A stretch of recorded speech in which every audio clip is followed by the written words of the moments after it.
This is Things You Might Not Have Heard. I'm Jacob and Payne. We're back after a short hiatus, a week off that was actually planned this time. Rested, retooled, and past whole week, just from the past weekend, getting back into the swing of things for things you might not have heard. These are stories that cover information, politics, current events, and pop culture news that you deemed as conversational. You said these were good enough to chat up. So we're getting this. And of course, we're opening up with the big one because it happened last night and we are still talking about it. Everyone's talking about this. But eight, nine other stories as well going through things, which basically wiped out the total plan going on. Now, if you have any questions about what we have going on, you need to first stop our website. This is a conversation project.com. See how things work out. If you're brand new here, there's a lot of things to see. If you're not brand new here, we're changing things up. So work with us and tell us what works with us back and forth. You can email us with those comments, concerns, and what's working at the conversation inbox at gmail.com. That's your email address, or comment inside of this video if you want to. Hunter Biden, of course, on the bet, but Josh Allen, Taylor Swift, and 7 others coming up. If I have not said so far, which I don't think I did, today is Monday, December 2nd, 2024, 12th month of the year, almost done with 2024. And yes, that does mean 3 days till Christmas. Let's get into the news that you deemed as conversation. We'll explain how that works out at the end of the line reading. Headline number one, because it has to be headline number one, it actually is not the biggest grabber because we had a full weekend from Friday to Monday morning to keep news stories. So some stories got more traction. But when this one broke out, it was breaking news and everything to talk about, including eventually Donald Trump. The headline has read Hunter Biden pardoned for tax gun charges by President Joe Biden. Yesterday, President Joe Biden issued a full and unconditional pardon to Hunter Biden, who was facing federal convictions for tax evasion and firearms offenses. These decisions made this significant departure from the president's early comments that said he was not going to intervene at all. Biden's legal issues, including convictions for failing to pay approximately $1.4 million in taxes. That was the bill for taxes, and illegally purchased a firearm while struggling with substance of cocaine addiction. He was waiting sentencing for next week, up to 42 years in both of those potential. But the pardon basically nullifies the conviction before it happened. No incarceration, no jail time whatsoever. Biden said in the statement from yesterday, as he flip-flopped, obviously, asserting that his son was unfairly prosecuted due to political motivations, which may sound familiar, suggesting that similar cases typically result in less severe consequences. That one, not so. He emphasized that the legal actions against Hunter Biden were influenced by his status as president's son. So controversy is going to go on this thing. Donald Trump eventually put out the Truth Social. The big point we got from that is, what about the January 6th hostages? Which is not even a real there, but there you got that forward. I think people think that Trump's basically mad because he didn't get a chance to pardon Hunter Biden himself over Joe's head, which may be part of the reason why Joe went ahead and did this. But what we're being told by the insiders is spending the weekend, spending Thanksgiving in a family. As President Biden was on his way to Africa, trip from, I believe it's Angola, to that nation, on his way at the door, literally 2 months, basically said, what do I have to lose? He didn't want to have Hunter go through all this stuff, and basically all this pressure that was going on him not going to jail was basically on his way to another relapse. To save us all from that, he basically pardoned his son and is dealing with backlash because he's 80 years old, he's out of office, and no one really cares what he thinks. In fact, people believe no one really cares what he thinks in the past couple of months.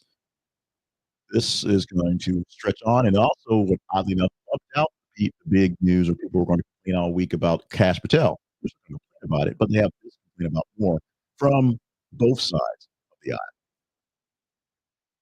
We are getting some Trump today. We're not talking about Cash Patel or other appointees coming into office, but we're talking about his tariff pledge for Canada and for China. And one person came in to talk to him to try to kind of calm the waters down. That being Canada's prime minister. He came down to visit the president-elect at Mar-a-Lago, Florida, discuss the trade and border security and that whole 25% tariff imports from Canada. So Trudeau tried to make sure that Trump understood that if the tariff works by putting an extra tax onto the goods coming into the country so that people that buy that, import them, pay that extra tax as a punishment to buy goods from people in the United States. People buy stuff domestically. So if you put a tariff on something that comes from another country and there's nothing domestically to make up for it, it costs more money. Oh, by the way, since it costs money for the foreign stuff come in, domestic people just raise their prices anyway because they can. So it all works out to the worst of all of us. Trump We got that message. We got a nice picture of the two sitting down and dining at Mar-a-Lago. Trump's probably happy to be sitting next to somebody other than Musk these days, even though he basically called Trudeau a idiot on the occasion. Then I think Trudeau's basically said the same thing. He went back to Canada, did a press conference, said it's all about reminding folks that it's a trade agreement. It's about fairness. It's about love and happiness together. And right now, we have zero tariffs on the goods going back and forth, going to 25% is a big. And then, of course, the big talk was what we're going to do about immigration because there are people who do go to Canada to see across the border, and we're going to do about fentanyl because there are people who go to Canada to pass fentanyl across the border. Though it's been documented, most people happen to be Americans. We'll see how this one plays out. Josh Allen throws touchdown pass to himself on Bills' amazing lateral versus 49ers. Now, technically, this is not he throws a touchdown and bounces off somebody's head, he runs with. This is a bit more complicated. But this amazing feat happened last night in a big snow game. We haven't done a snow game tonight as Denver's looking doing that tonight. But a snow game that was all the fun for everyone except the 49ers. Face lost star player who came back after a short injury, so he's and basically give the Bills a chance to laugh at people who called them off at the beginning of the season, saying to make it 70 winning streak. They are now in the hunt and being more stronger contenders for MVP for Josh Allen, and as the other team that people being the Kansas City Chiefs, who other people are calling the weakest 11-1 team out there. Let's go back to Buffalo. The standout moment came in the third quarter when Allen threw a short pass to wide receiver Cooper, facing immediate defensive pressure. Cooper lateral back to Allen, actual pass, who then sprinted into the end zone for the touchdown. So it didn't give Cooper the pass because the pass was thrown by Josh Allen, but Allen got the yard for it. It's a fluke in the way the books do, but hey, it was good. It was pretty, and it gave the Bills a win of 35 in a very snowy, fun game for us to watch. Probably not so fun for us watching in the stands. I probably enjoyed the win of the Buffalo fans, and probably a mess terror for the guys on the field. We hope they all do well moving forward. We do know that Josh McCaffrey is going or McCaffrey is going to be out again last night in the snow game, so hopefully he will recover for your season. So 49ers, there's maybe kind of trailing. Bills are surging. Start with your headline number 4. James Vanderbeek is selling Varsity Blues jerseys to help pay for cancer treatment costs. Vanderbeek is known for starring in Dawson's Creek, Varsity Blues, and in Apartment 23, which is he's basically he's under appreciative performance there as an evil version of James Vanderbeek. He is dealing with some very serious issues. He has the fifth stage 3 colorectal cancer. It is treatable. It will take care of, but it's expensive. If you know cancer, you know what it costs on your body as a strain, you know what it costs financially, you know what it costs for those around you. My wife, cancer survivor, on 6 years, and it was a strain for us mentally and financially to get through that. We are just now basically recovering from that for all this time. Vanderbeek is selling jerseys for Dawson's Creek sold with his character name Moxon, and he's got $40 jerseys for regular and $80 for his website. So those who know, love, support him, go to his website and check it out. He's 47 years old, so he's way too young to be fighting anything like this one, but it's happening forward. He's also participating in the real Monty, which is happening on TV on December 9th, so that's next week-ish.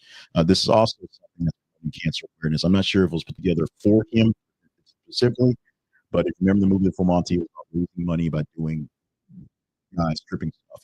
This is stars, real live people that you know and love. People who probably don't need to be stripping, doing this thing for colorectal and cancer. Check out the special on the 9th and check out a Varsity Blues jersey if you want to grab one for James to help him work on his own. Here's an interesting story at number 5. This is one that probably got missed out in all the news action you had over the weekend because most of it was Donald Trump put this guy in office. This is crazy. Which ironically, we're not talking about. But our story at number 5, which I believe is very conversational, you guys deemed it heavy enough, and so we got it in here. Gabby Petito's dad come back TV series focused on Joe Petito, the father of Gabby Petito, is launching a television series titled Faces of the Missing to address the media's disproportionate focus on missing white women, phenomena often referred to as missing white women syndrome. The series aims to shed light on missing persons cases involving marginalized communities that typically receive less attention. Petito's Gabby's disappearance in 2021 garnered extensive media coverage, leading to lack of attention given to similar cases, which involve people of color. In response, her father Joe and the family established the Gabby Petito Foundation to raise awareness about domestic violence and advocacies for improved policies related to intimate partner abuse and missing persons altogether, with a big focus on people who are marginalized, people of color who get the run that do. Though Faces of the Missing, through Faces of the Missing, Joe Petito aims to generate more attention for missing persons of color. Cases are often overlooked. He hopes to make his daughter proud by creating change to these often cases. Taking a quick break from the news stories, 5 down, 5 more to go. But first, I want a quick reminder that the Conversation Project, is back full force. This week, you'll see some changes, change some things. We thought about some things. We tested a few things over the week that we had off of doing the show. So if you're new here, these things will seem kind of new and maybe a little bit frustrating because I may be new stuff. If you're old here, you'll see some things that are different that hopefully will enhance your experience and make things work a little better. We need you to help us out, though. We need you to share the love that we're giving for you to you, to others. Like, share, and subscribe to the work we're doing. Like the videos like this one right here, so that the algorithm sees this is a good video for people to see. I see this is a good video for people to see, and people seeing the video that pops up in feeds will see it's a good video to see. They'll take it in, they'll work there. Share with people you already know that will love and enjoy this type of news that is not necessarily crazy off the beat path news, but real news does not get picked up because there are other things going on. Things that you might say are more important, more salacious, headline-ish, or just overrun. Because yes, the election is over, and yes, we are preparing for the incoming president, but he should not be dominating all the headlines. There are other things happening. So we do that well. We do that well to you. And subscribe to this one so you don't miss out as we provide this to you. Sometimes feeds don't work so well. Facebook being kind of a bear with getting our stuff out there for our videos and our podcasts. But we're on X, we're on YouTube, we're on TikTok, we're on Threads. Wherever the best place is for you to get your piece of news, we try our best to be there. So hopefully you can help us out.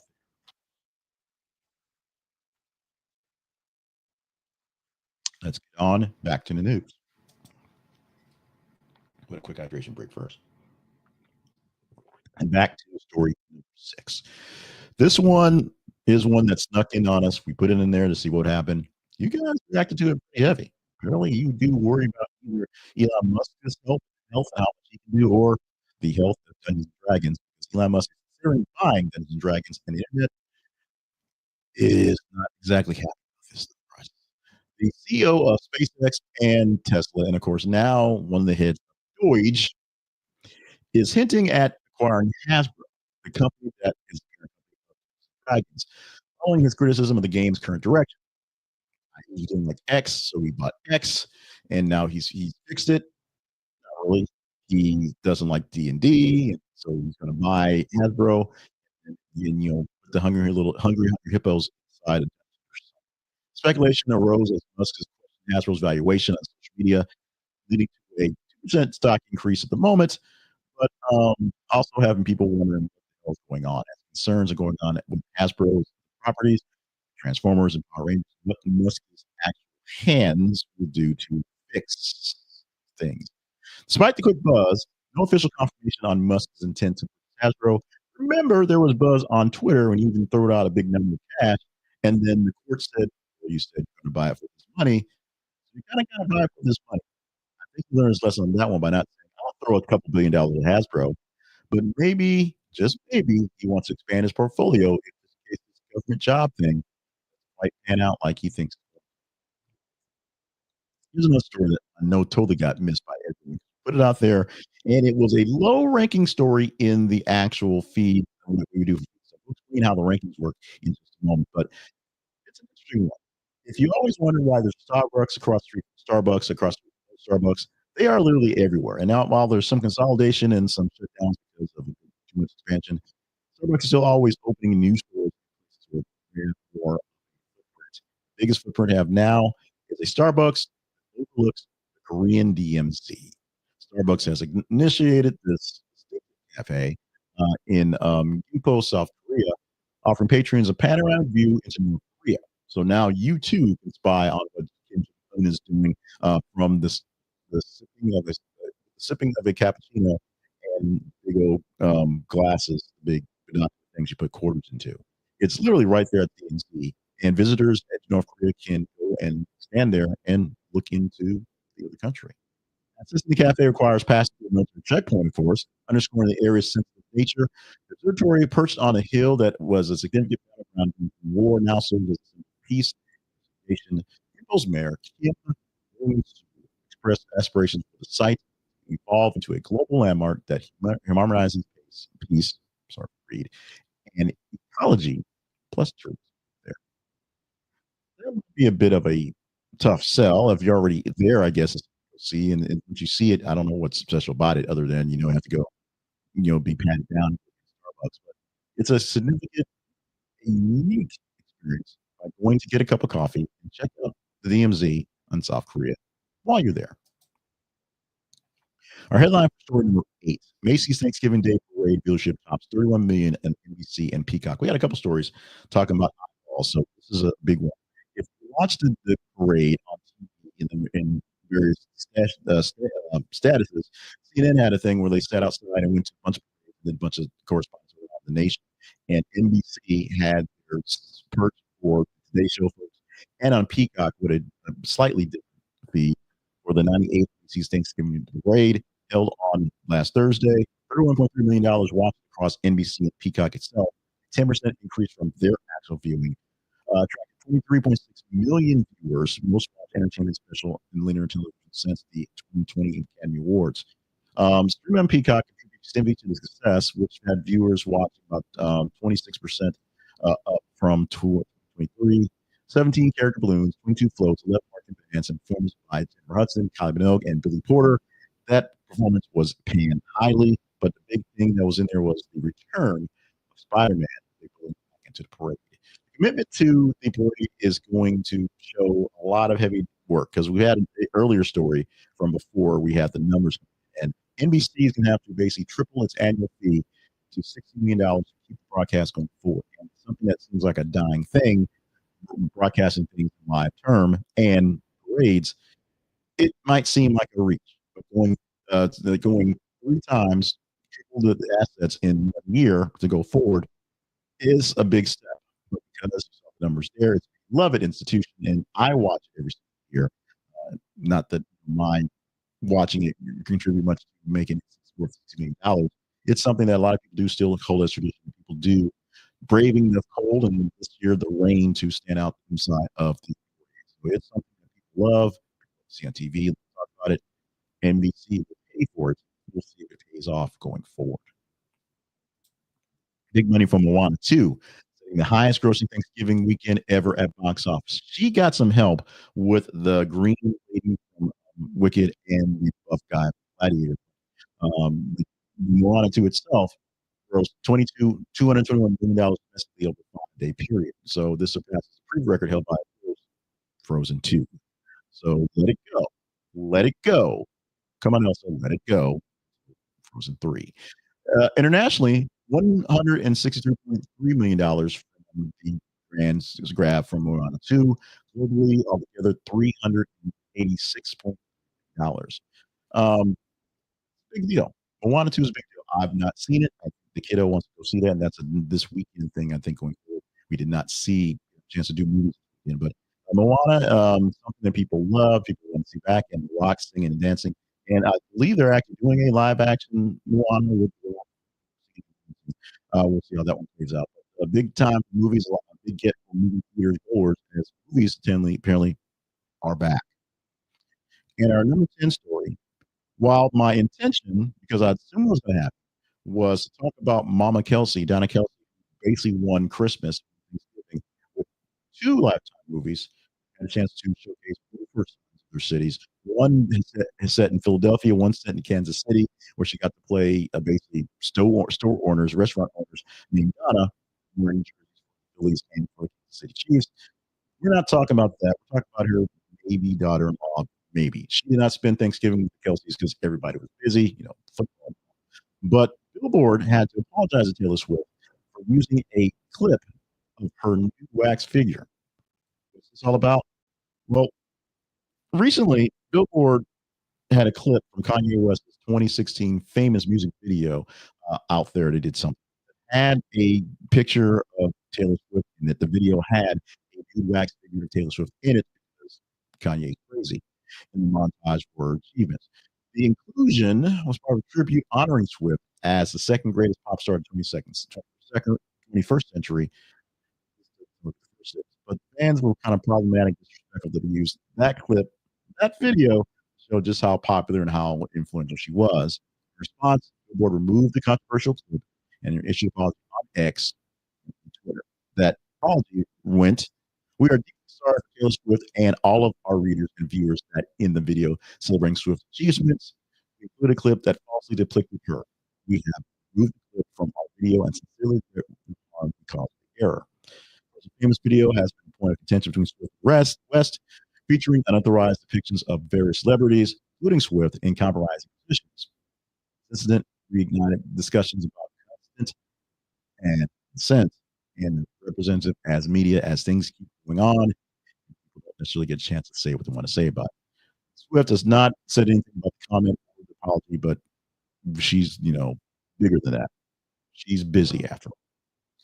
Let's go to our teaser story. The teaser story is a story that we are teasing. We're going to put in our feeds in a few moments. What are the feeds, you ask? The feeds are our links on Twitter, formerly known as X, on Facebook, and our threads. Threads doesn't get much love, much attention as it probably could because it's not really giving us the stats we want to. And don't even ask about Blue Sky. Blue Sky is not working. We'd love to be there, but we're not. But X and Facebook allow us to get stats on who's viewing what and when and engagement. How many people engage in the story. So if you go to our feeds on Facebook, facebook.com/this project and Twitter/X/@th_conversation. As you engage in the news stories there, we get an idea of who is doing what and what's important. Engagement, by clicking like or reading it or sharing it and things there or commenting gives us an idea of what stories are literally engaging. Those engaging stories get a chance to be talked about here on the show. On Mondays, we do the weekend. So it's from Friday to early Monday, and we take the top 10 stories, or take 10 stories from the top 30 or so stories per weekend. We get about 30 stories a week, in a day. So that's 90 stories a weekend. Any of those go there. The rest of the week, Tuesday through Friday, we'll get about 30 stories, as we said. So we'll take the top half, 15, 16, take a look at those. And for those, we'll pull 8 stories. So the rest of the week, 8 stories in a day. Today, you got an extra 2. Happy birthday. So that's how it works. Here's a story that probably won't make it because it was a big deal when it happened, and a lot of people chatted on it before. But because of the fines coming through and the aftermath, and the biggest deal is what this is for the college football playoff championship. We brought in here. We'll let you get a chance to engage in this one and see what happens for that one. Headline for the story that's going to happen in a few hours because it's going to be a while for a few hours. I say that because we record this live. It's 5:55 a.m. Time. So it'll be right around 7 o'clock. This one goes live. Big Ten fines Michigan, Ohio State $100,000 each for rolling melee. Rolls and melee. Ohio State lost to Michigan. Ohio State got blown out, or actually upset, I should say, by Michigan. Ohio State had a big time Dean's ideas and plans for the upcoming playoff. Michigan may have disrupted that in the process, won their 4th rivalry game in a row, and tried to plant their flag in the middle of the Ohio State. Football. Ohio State playing for that. So fun came out. And it was big. People talked about it. It was a thing. And now both teams find $100,000 for the role in melee, which they can both pay for easily. Issue. Sportsmanship is another thing. When we talk about this fine and college football, tell us by engaging this. Because that's